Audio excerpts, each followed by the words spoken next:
Le morning, les GG, tout sur les dessus de l'actu, les grandes gueules. Parler beaucoup, manger l'argent, voyager beaucoup seulement, mais travailler beaucoup, créer des choses, emploi des jeunes, non, non, non. Les dirigeants africains, les dirigeants sont comme ça. Les grandes gueules. Tous les matins, nous vous retrouvons évidemment dans cette émission Les GG. Merci à vous qui nous rejoignez sur Radio Espace. Le show qui vous parle, qui parle de vous, ça se passe là, évidemment. 11 ans à votre compagnie, mesdames et messieurs. Bienvenue si c'est maintenant que vous le faites. 2 mois s'offrent à vous pour intervenir dans cette émission. Soit vous partez sur Twitter, hashtag Espace GG. Sinon, l'autre numéro de téléphone qui s'affiche juste en bas de l'écran. Avec plaisir, nous allons prendre en compte vos messages en direct dans cette émission. À la une, cette équation en forme de quadrature, d'un cercle qui taraude l'esprit de l'opposition parlementaire guinéenne. Faut-il siéger ou non à l'hémicycle après la prorogation du mandat de la législature actuelle? Aussi bien dans l'opinion que dans la classe politique, le débat fait rage. Il est de même chez les doctrinaires et le Titi qui vont chacun de son avis. L'avis émis par la Cour constitutionnelle à cet effet est-il conforme? Oui. On pose cette question ce matin. Quitte du décret du chef de l'État, monsieur professeur Maurice Zoublemou, juriste, enseignant à l'université de Somphonia. Vous allez entendre son avis ce matin dans cette émission. Environnement, les occupants de la forêt de Déré, sommés de quitter les lieux. Plusieurs centaines de villageois installés dans cette forêt classée située dans la préfecture de Lola, entre la Guinée et la Côte d'Ivoire, sont sur le point d'être déguerpis sur instruction du chef de l'État. L'opération de déguerpissement pourrait être enclenchée, il le dit Titi, dans les prochains jours. Quelle est la situation au sein de cette forêt? Faut-il craindre des affrontements sur place? Monsieur CCTA, président d'une ONG qui joue le rôle d'observateur, et monsieur Sa Yolande Tolno, préfet de Lola, nous allons les entendre ce matin dans cette émission, mesdames et messieurs. Un sujet qui s'intéresse aux vrais gens, il faut le dire. Kaloum, conflit domanial entre une citoyenne du nom de Massiré Bangoura et l'ex-consul général de la Guinée à Lagos au Nigeria, Mamadouba John Silla. Le verdict de la justice est tombé hier. Conséquence, Dame Massiré Bangoura et ses proches, sommés de quitter les lieux, dénoncent le fait que Mamadouba John Silla ait falsifié donc des documents pour se réclamer propriétaire du domaine litigieux. Quelle est la genèse de cette affaire? Que s'est-il passé dans cette affaire? On va essayer de comprendre ce matin avec JMC qui va nous rejoindre évidemment dans ce studio. Et toute l'équipe, d'autres sujets évidemment viendront s'ajouter à tout ceci pour votre plaisir. Bonjour Moussa Moïsila. Bonjour Lamine, bonjour à tous. Tamba Zakari Milimono, bonjour. Bonjour Lamine. Bonjour Mafoudia Bangoura. Bonjour Lamine, bonjour à tous. Titi, bonjour. Bonjour à tous. Voilà, on s'intéresse évidemment à l'actualité ce matin. Il faut le dire, recensement personnel enseignant. Quelle crédibilité? Oui, on pose cette question ce matin, mon cher Titi. Oui, la question vaut tout son pesant d'or, d'autant que ce n'est pas la première fois d'ailleurs que cette opération du genre va être exécutée ou mise en œuvre dans notre pays. Oui. Il faut rappeler que plusieurs fois dans le passé, le fichier du personnel enseignant de la Guinée a fait l'objet donc de toilettage. Et sauf que les résultats escomptés n'ont toujours pas été ceux donc obtenus.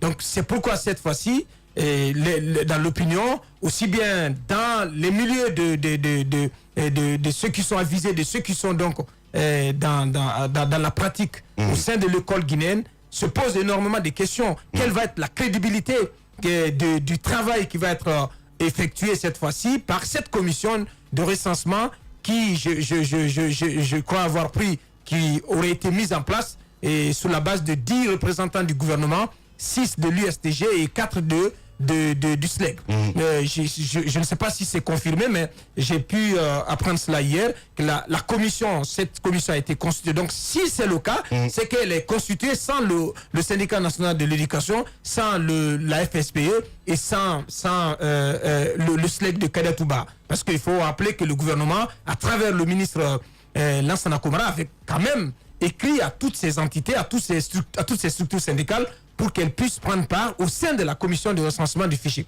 La crédibilité, donc, elle est importante en ce qui concerne ce recensement, parce qu'il s'agit là d'aller chasser des fictifs au sein du fichier du personnel enseignant.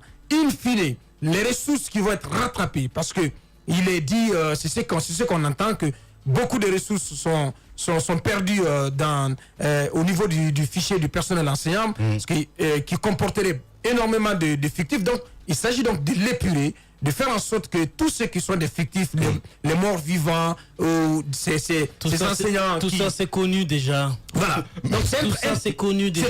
Ce travail, il a été préalablement fait par 2 fois au moins dans notre pays. Oui. Comment faire en sorte, cette fois-ci, que ce travail donc soit revêtu de toute sa crédibilité et de toute la sincérité requise pour qu'il n'y ait pas donc d'anomalie, pour qu'on ne cache pas à nouveau des fictifs, pour qu'on ne mette pas la main sur, plutôt le pied, pour qu'on ne pose pas le pied sur l'aiguille. Ce sont des questions qu'il faut se poser. Est-ce que la participation, le fait que le SLEG et l'USTG participent sont partie prenante à ce processus, donc sont membres à part entière, au même titre que le gouvernement, au sein de cette commission de recensement, est-ce que c'est un gage de sincérité, de crédibilité? Oui. Ce sont autant de questions qu'il faut se poser. Bien. Oui, bonjour. Bonjour. Pardon. On aurait souhaité que ce le soit, mais en fait, la question que moi je me pose, c'est qui introduit les fictifs dans le fichier? C'est bien les fonctionnaires du ministère de la fonction publique en complicité avec le ministère les ministères de l'enseignement. Pour moi, c'est pas un fait nouveau. Ouais. C'est connu. C'est juste pour, si vous voulez, faire plaisir à l'opinion publique, pour faire croire qu'il y a du boulot qui se fait, etc. Ouais. Et mettre une commission en place, débloquer des moyens, sortir des véhicules par là, gaspiller du temps à je ne sais épurer quel fichier. Les nombres sont connus.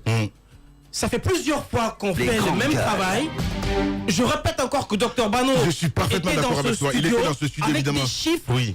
avec un nombre bien défini qu'il a lui-même décelé sur, je crois, 1 ou 2 mois de travail à l'intérieur du pays depuis Yomou jusqu'à Conakry, avec l'implication des préfets. Il nous a bien expliqué ce jour-là ici, techniquement, chiffres à l'appui. Ouais. Pour moi, ça ne sert à rien du tout de continuer à s'amuser avec le peuple. C'est connu. Sortez-nous les chiffres de ceux qui sont fictifs au niveau de l'enseignement, puisque c'est connu, c'est vous-même qui les introduisez là. Tout le monde a des matricules, c'est connu. Sortez-nous les chiffres. Ouais. Donnez-nous le montant qui partait là. Arrêtez de faire semblant de travailler, parce que cette commission qui a été mise en place, ce sont de gros moyens qui vont être débloqués. Pour moi, c'est une façon de gagner de l'argent en gagnant du temps, en faisant semblant de travailler. Pour moi, encore une fois, on nous a blagué, on nous a entubés. C'est pour ça que je dis que ce fameux protocole, c'est un protocole de rigolade. On sait très bien comment ça se passe dans ce pays. Beaucoup de fonctionnaires sont partis par le truchement du ministère de l'Enseignement pour être ensuite dispatchés dans d'autres démembrements de l'administration. On le sait, tout le monde n'est pas resté enseignant. L'enseignement était la porte d'entrée la plus facile de ceux qui sont rentrés frauduleusement au sein de la fonction publique. Est-ce que tous ceux-là seront extirpés de là? Je n'y crois pas. Et on va nous sortir une liste à la fin pour dire voilà ce qu'on a eu comme enseignant fictif. Mais en réalité, on sait très bien qu'il y aura un fichier caché, parce que les fonctionnaires de notre administration sont habitués à ça. Vous pensez qu'ils vont laisser ce magot-là partir comme ça tranquillement?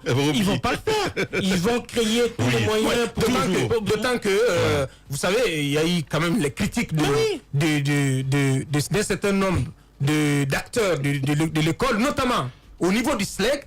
Et Aboubacar Souma, il était sorti dans la presse pour dénoncer le fait qu'il fallait aller à cet accord et que les difficultés qu'on a enregistrées au dernier moment pour la signature de l'accord étaient imputables, selon lui, au fait que, ou plutôt au responsable du ministère de la fonction publique. Il a pointé, par exemple, le chef de cabinet et d'autres responsables de ce département qui seraient donc les maîtres de ce fichier-là et qui donc constituerait une véritable vache à lait pour ces cadres. Donc il expliquait que ces cadres donc feraient tout pour faire pour bloquer le processus, cet accord, pour ne pas que cette manne financière comment on appelle ça, cette source d'argent importante leur échappe. Donc est-ce que ces soupçons sont avérés? Ce sont des questions qu'il faut se poser. est-ce que ces cadres qu'ils ont pointés, que Aboubacar Souma a mis à l'index, est-ce que ces cadres font partie de la commission? Parce que vous savez que beaucoup de cadres au niveau de ces entités étatiques ont quand même développé des expériences, ont des astuces pour pouvoir masquer des choses, pour cacher des choses, pour poser le pied sur l'aiguille. Donc, ce sont des questions, ma foi, qu'il faut se poser. Est-ce que cette opération permettra de mettre la main sur tous les fictifs? Ma foi, c'est quand même une grosse interrogation. Voilà, Aboubacar Diallo. Mafoudia Bangoura, allez-y. Alors, moi, je pense qu'à ce stade, il faut juste voir le bon côté des choses. Ouais. On a déjà... Positiver et surtout voir ce que ça peut nous faciliter. Ce que Roby a dit, c'est vrai, on connaît que ces fichiers existent. Se faciliter la tâche, ce serait déjà partir sur ce travail qui est fait. C'est-à-dire qu'il ne s'agit pas avec cette commission de reprendre tout un travail qui a été déjà fait. Mais c'est déjà de se saisir du travail qui a déjà été fait, puisque c'est une commission et qu'il y a pas mal d'entités qui se retrouvent, tabler sur ces personnes, parce qu'on peut calculer les chiffres, ça peut aller à combien de millions, de milliards par an, donc voir comment redistribuer. Je pense qu'on n'est pas obligé de reprendre tout le travail parce que c'est fait déjà. Maintenant, pour en revenir sur cette dissension née maintenant au sein du mouvement syndical, je l'ai dit la dernière fois, je ne comprends pas parce que quand on va sur un projet comme ça et qu'on est de bonne foi, c'est vrai qu'il y a des gens qui n'ont pas participé au mouvement comme nous au début. Je parle notamment du SLEG avec les autres formations syndicales. D'accord, je les comprends de ne pas vouloir les associer, mais je le disais tantôt, lorsque vous êtes sûr de ce que vous voulez faire et que vous voulez le faire clairement, ne soyez pas fâchés que d'autres personnes viennent, si on veut, entre guillemets, vous inspecter. Ça ne doit pas poser de problème. On a passé tellement de temps à parler de cette grève et on l'a dit, on n'est pas forcément sorti parce que tout ce qui nous amène à ces grèves, c'est justement une mauvaise gestion dans le pays qui fait que les richesses sont mal redistribuées. Et pour l'heure, à ce que je sache, rien n'est fait pour qu'on sorte de cette malgouvernance, qu'on sorte de cette gabégie. Donc forcément que ce soit avec le SLEG ou autre structure, ça reviendra. Mais une fois qu'on se décide de mettre une commission en place, je pense qu'il faut jouer carte sur table et aller de l'avant pour qu'on ne revienne pas en arrière. Maintenant, parallèlement à cette grille, il y a quelque chose qui est en train de se passer, peut-être qui passe sous silence. Le ministre de l'Enseignement, le ministre de l'Éducation a décidé que les compositions trimestrielles démarrent. On en parlera dans un instant. Mafoudia Bangoura, évidemment, ça c'est notre sujet à brosser. Mais ça reste dans le même cas de la mine. D'accord, pas de problème, si vous voulez qu'on attende.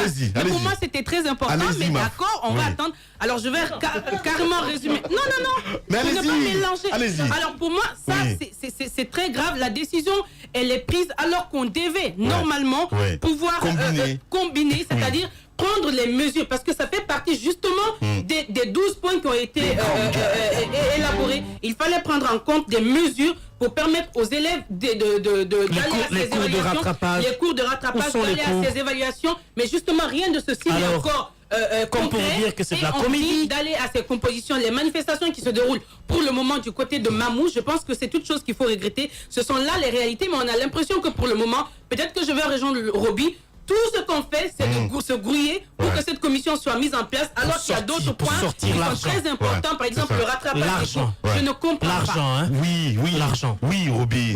Bien, bonjour Tambaza Karimi Limono. Bonjour, allez-y, mon cher ami. C'est-à-dire que dans ce pays, il y a des turbulences. Eh ben voilà. Franchement, le businessman de la crise. C'est-à-dire qu'on a organisé la chose, on est en train de sortir de la crise, Bien. et puis on trouve le moyen de déranger devant, quoi. C'est ce qui se passe. On dirait que la paix, ça ne nous plaît pas. Oui.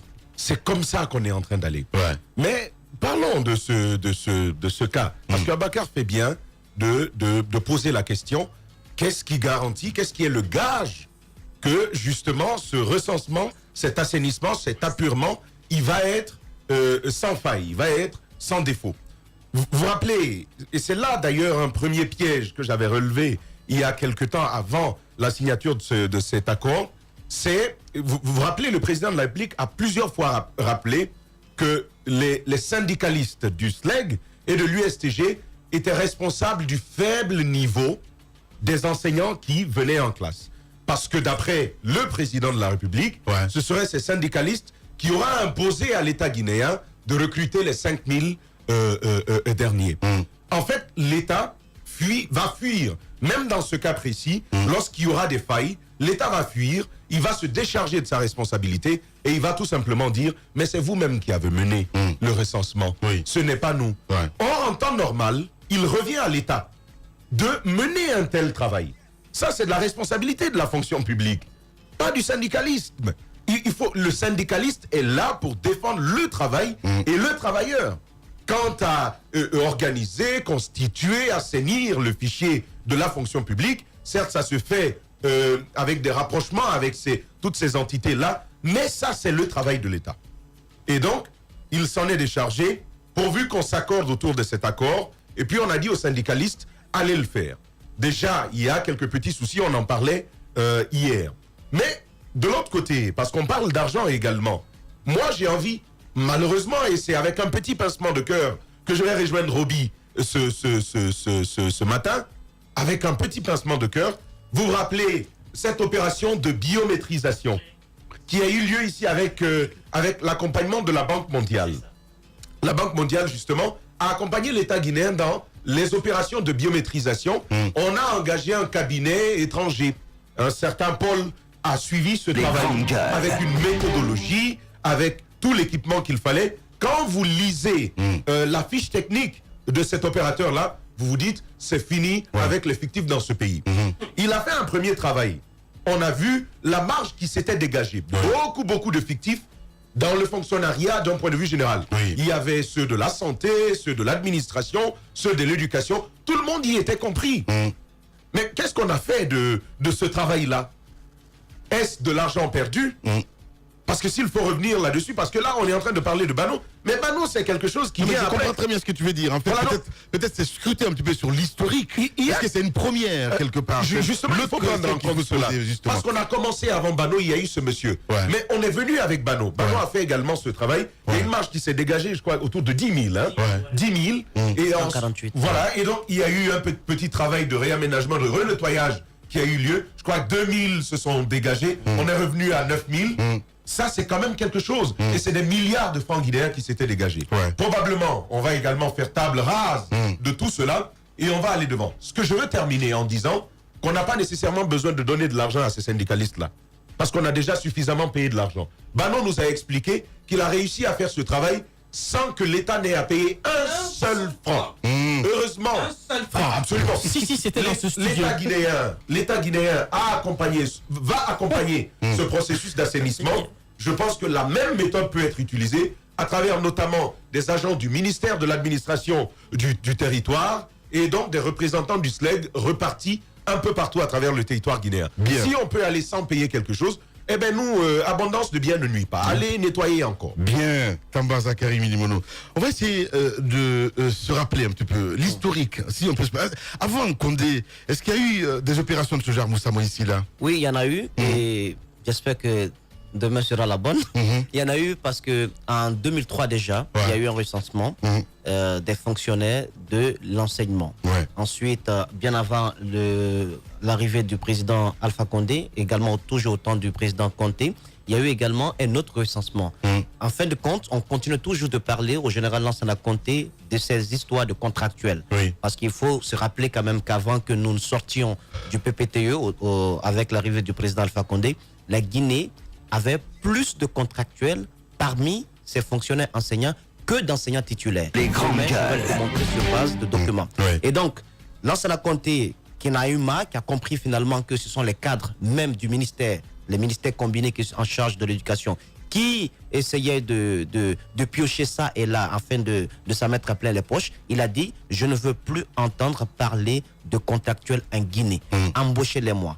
Et vous savez, le Guinéen, il en avance souvent sur le président qu'eux-mêmes ils ont élu. Qu'est-ce qu'ils ont fait? Ils ont dit, puisqu'il dit d'engager ses enseignants, on va trouver une autre astuce. Donc cette histoire de doublon est née là. Lorsque le président lui-même est venu, et je l'expliquerai demain, puisqu'il a fini avec la